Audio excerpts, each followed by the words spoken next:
Donc, si jamais tu parles ou rencontres des Nord-Africains, je parle, tu sais, des Libyens, des Tunisiens, des Algériens, surtout des Marocains. Et si tu leur poses une question, ça va ouvrir toute une boîte de Pandore, généralement remplie de réponses pleines de colère, selon la personne à qui tu t'adresses. Certaines personnes diront oui, bien sûr.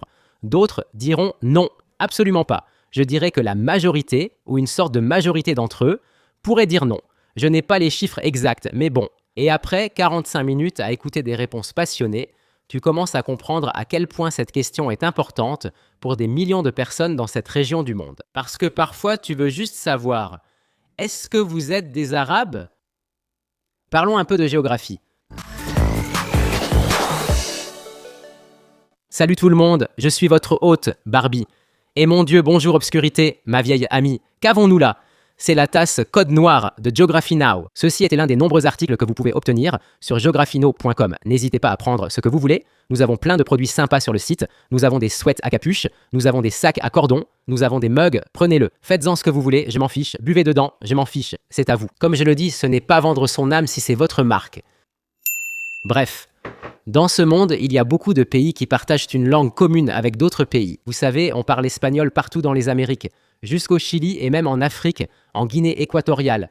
On parle russe partout, de la Biélorussie jusqu'au Tadjikistan. Mais tout comme ces régions du monde où l'on retrouve des blocs linguistiques, vous vous rendez compte que ce n'est pas parce qu'une langue y est parlée que les gens ont forcément des origines venant du berceau de cette langue. Maintenant, la langue arabe est originaire de la péninsule arabique. Certains disent que les premières tribus arabes venaient de ce qui est aujourd'hui le Yémen.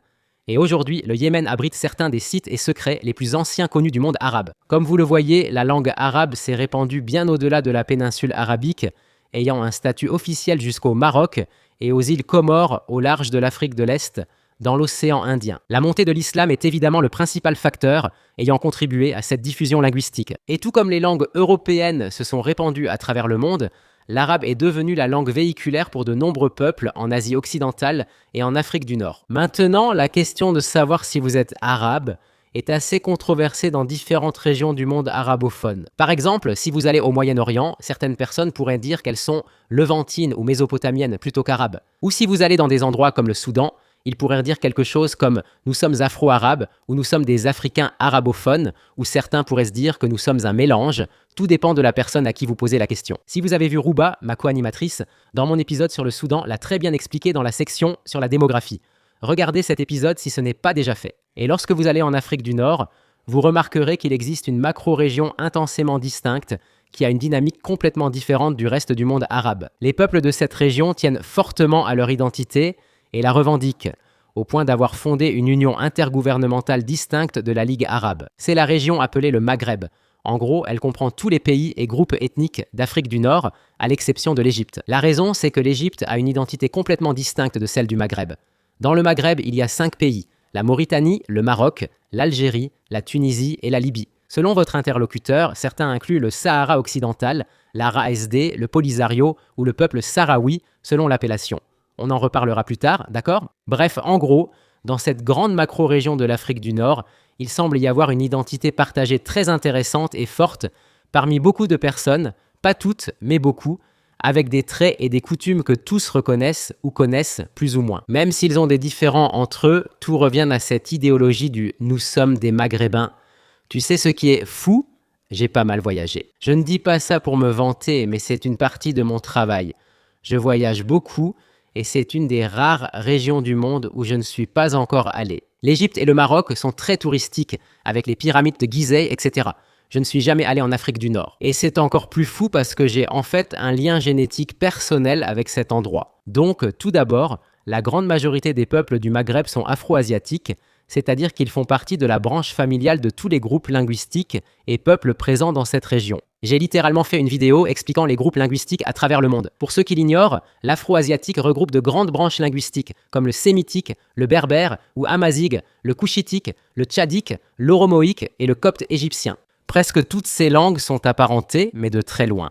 C'est un peu comme l'espagnol et l'allemand, ils ne se comprennent pas, mais relèvent tous les deux de l'indo-européen. Donc, elles sont en quelque sorte liées d'une certaine manière, mais de façon très lointaine. C'est la même chose pour tous les groupes linguistiques de cette région, d'accord ? Ce sont surtout des cousins éloignés les uns des autres. Et la règle générale avec la région du Maghreb, c'est que Généralement, plus on va vers l'ouest, moins c'est arabe. Et voilà le truc. Même au Maghreb, les personnes s'identifiant comme arabes ont leur propre culture, sous-groupe et dialecte. C'est fou. Voici ce que je vais faire. Je vais en quelque sorte passer en revue le Maghreb par région et par groupe ethnique distinct qui y vit. Comme ça, vous pourrez un peu comprendre comment les choses sont structurées démographiquement dans cette région. D'accord. Alors commençons par le plus grand groupe ethnique de cette région, les Amazighs. Vous les connaissez peut-être sous le nom de Berbères. C'est un terme un peu dépassé, mais certaines personnes l'utilisent encore. J'ai même entendu certains Amazighs dire « Oui, ça ne nous dérange pas d'être appelés Berbères, mais je ne sais pas ». Le mot d'origine pour cela est Amazigh, donc en général je dis juste ça, mais si vous êtes Amazigh ou Berbère, comment préférez-vous qu'on vous appelle? Je ne sais pas, peu importe. Je vais juste dire Amazigh, d'accord? Les peuples Amazighs sont les plus grands groupes non arabes de la région du Maghreb. Et ils habitent principalement les zones qui sont aujourd'hui le Maroc et l'Algérie, à tel point qu'aujourd'hui la langue amazigh est co-officielle avec l'arabe aussi bien au Maroc qu'en Algérie. C'est dire à quel point on l'entend couramment. Ils ont même des panneaux de rue écrits en langue amazigh. Ils ont leur propre alphabet et système d'écriture. C'est fou. Ça a vraiment l'air cool. Oh, j'adore cet alphabet. Oh, et voilà le truc. Même au sein de la communauté amazigh, il y a énormément de tribus, de clans et de sous-groupes parmi les peuples amazighs. Par exemple, un amazigh du Maroc peut être très différent de quelqu'un du Sahara en Algérie. Ils partagent une identité commune, mais ont des cultures distinctes. Vous savez, il s'agit aussi de régions géographiques. Donc, de manière générale, les Amazighs sont en quelque sorte répartis entre 3 ou 4 régions, selon la façon dont on considère les choses. L'Ouest, les montagnes et l'Est. Le Maroc a la plus grande population de peuples Amazighs. Les plus connus sont les Rifins, qui vivent dans les montagnes du Rif, ainsi que les Amazighs des montagnes de l'Atlas, et les Amazighs Chleu et Tachelites, qui vivent dans le sud, dans des zones plus sèches et désertiques. Le peuple Amazigh Rifin du Rif a en fait eu, à un moment donné, un mouvement séparatiste. Et il existe même actuellement une communauté Amazigh Rifaine au Maroc. Je l'ai déjà expliqué dans une de mes vidéos sur les groupes séparatistes d'Afrique. Ensuite, on arrive à l'Algérie, où la situation semble différente. L'Algérie compte les Amazighs kabyles, principalement dans les montagnes de Kabylie. Eux aussi ont eu leur propre mouvement séparatiste. Ce sont probablement les Amazighs d'Algérie qui ont le plus fort sentiment d'identité culturelle nationale. Et oui, ils vivent dans les régions montagneuses méditerranéennes de l'Algérie. Et beaucoup d'entre eux sont aussi très urbanisés. Ce ne sont pas des pasteurs. En fait, beaucoup d'entre eux sont des Amazighs urbains. Il y a aussi les Tchaoui Amazighs, surtout à l'est de l'Algérie, et dans certaines régions de Tunisie. Et puis, il y a aussi les Mozabites qu'on trouve dans la vallée du Mzab, dans la région des oasis sahariennes. Beaucoup d'entre eux sont en fait musulmans ibadites, qui est une branche de l'islam. Ce sont essentiellement les gens des oasis en Algérie. Et puis, si vous descendez vraiment au sud de l'Algérie, vous rencontrez les Touaregs. Maintenant, certaines personnes disent que les Touaregs sont complètement distincts des Amazighs, au point d'être un peuple totalement distinct et séparé, mais techniquement, ils sont liés aux Amazighs. Mais certains d'entre eux disent non, nous ne le sommes pas. Ne nous appelez pas Amazighs, nous sommes Touaregs, c'est tout. Linguistiquement, ils sont au moins cousins. Les Touaregs sont probablement parmi les peuples sahariens les plus authentiques. Ce sont sans doute les personnes les plus éloignées de l'océan sur Terre. Et voici le truc. Au Mali, oui, ils font partie du mouvement Azawad dans le nord du Mali. C'est le groupe de personnes qui est en conflit avec l'AES, l'Alliance des États du Sahel, qui est une confédération commune entre le Mali, le Burkina Faso et le Niger. Et c'est une situation très compliquée en ce moment entre les gouvernements de ces 3 pays et le mouvement Touareg Azawad dans les régions sahariennes du nord du Mali. C'est énorme. C'est énorme. C'est énorme. J'ai fait une vidéo à ce sujet. Oui, allez voir ça. J'ai fait des vidéos sur plein de choses. Non, je suis un peu le mec de la géo, ouais. Bref, donc voilà les peuples amazighs, les plus grands groupes des régions maghrébines d'Afrique du Nord. Mais il y a aussi d'autres groupes. Par exemple, évidemment, les peuples qui s'identifient comme arabes. Même au sein de la communauté arabe d'Afrique du Nord, ou parmi ceux qui s'identifient comme arabes, il existe aussi leur propre sous-groupe. La plupart des gens en Libye parlent le dialecte soulémi de l'arabe. En Tunisie, c'est principalement le dialecte hilalien. L'Algérie et le Maroc partagent leur propre version orientale, occidentale et centrale du darija. Et dans de nombreuses régions de Tunisie, ils parlent aussi l'arabe pré-hilalien, qui est également très similaire au maltais parlé à Malte. Malte n'est pas très loin de la Tunisie, et beaucoup de Tunisiens disent qu'ils peuvent comprendre les Maltais quand ils parlent, et vice-versa. La seule langue sémitique de l'Union européenne principalement lié à l'arabe tunisien, n'est-ce pas fou? Tout le monde dans le monde arabe sait que le dialecte du Maroc, et dans une certaine mesure celui de l'Algérie, sont parmi les dialectes les plus difficiles à comprendre dans tout le monde arabophone. Et la Darija, ce dialecte est unique parce qu'il fusionne de multiples influences provenant de plusieurs langues, comme par exemple des langues amazighes, un peu de français, un peu d'espagnol, tout. Ça mélange tout ensemble et ça crée cette toute nouvelle langue presque complètement différente, la Darija. Parmi tous les pays d'Afrique du Nord, le Maroc est le seul royaume, c'est la seule monarchie. Ils ont un roi, alors que tous les autres pays ont leur propre république ou un autre système. Maintenant, sautons rapidement de nouveau vers la partie atlantique la plus à l'ouest du Maghreb. Des endroits comme la Mauritanie, le Sahara occidental ou le sud du Maroc, selon comment vous l'appelez. Je ne vais pas entrer dans un débat géopolitique maintenant. On y trouve des peuples sahraouis et mauritaniens parlant l'arabe hassania. Et ça, c'est encore autre chose. Ils parlent l'arabe hassania, qui est un dialecte complètement différent. C'est un dialecte très marqué de l'arabe. Et quand les Arabes l'entendent, ils se disent « D'accord, maintenant je sais d'où tu viens ». Dans le monde arabe, la Mauritanie, c'est un peu le pays du vent et des poètes. Quand tu vas en Mauritanie, il y a un vent incroyable. Mon Dieu, il fait chaud et le soleil tape fort, mais il y a aussi beaucoup de vent. Franchement, c'est impressionnant, autant de vent. Je n'ai jamais vu un endroit aussi venteux de ma vie. Bien sûr, les Mauritaniens sont réputés parmi les meilleurs poètes du monde arabe. Mais oui, les peuples sahraouis et les arabes hassanias en Mauritanie se divisent généralement en deux classes. Les Maures blancs et les Maures noirs. C'est compliqué parce que si vous leur demandez, ils diront « Oui, nous parlons arabe, mais nous avons nos propres racines issues des peuples sahariens autochtones. » Et peut-être que certains d'entre eux disent même que nous avons aussi un peu d'héritage bantou provenant des régions d'Afrique de l'Ouest qui se trouvent juste au sud de chez eux. Ça dépend vraiment de la personne à qui vous parlez. Il n'y a pas de réponse claire pour tous car ils viennent tous de lignées et de tribus différentes, mais de façon générale, on parle des peuples parlant l'arabe hassania des régions les plus occidentales du Maghreb. Donc, c'est le Maghreb occidental. Maintenant, allons un peu plus à l'est et allons en Algérie. D'après ce que j'ai compris en parlant avec des Algériens et tout, l'Algérie est un peu un entre-deux, comme un pont entre le monde arabe, le monde amazighe et le monde méditerranéen. C'est comme si tout se mélangeait en Algérie. Et puis, il y a aussi beaucoup d'influences françaises, parce que la France les a colonisés pendant un certain temps, et on voit beaucoup d'architecture française. L'Algérie, c'est comme s'il traversait 8 crises d'identité différentes en ce moment. Cela dit, ils ont une culture amazighe autochtone très forte. C'est pourquoi la langue amazighe est aussi co-officielle avec l'arabe dans leur pays. Ils ont aussi la plus grande population de Touaregs du Maghreb, dans le sud. Tu sais ce qui est fou? Quand je parle avec des Nord-Africains, ils me disent tous la même chose. Même les Égyptiens et les Nord-Africains non maghrébins disent « Nous, Nord-Africains, on peut être intenses, mais surtout, n'embête pas les gens du désert ». Tous me le répètent. Quand tu vas n'importe où, en Afrique du Nord, Libye, Algérie, Tunisie, peu importe, blablabla. Ne t'en prends pas aux gens du désert.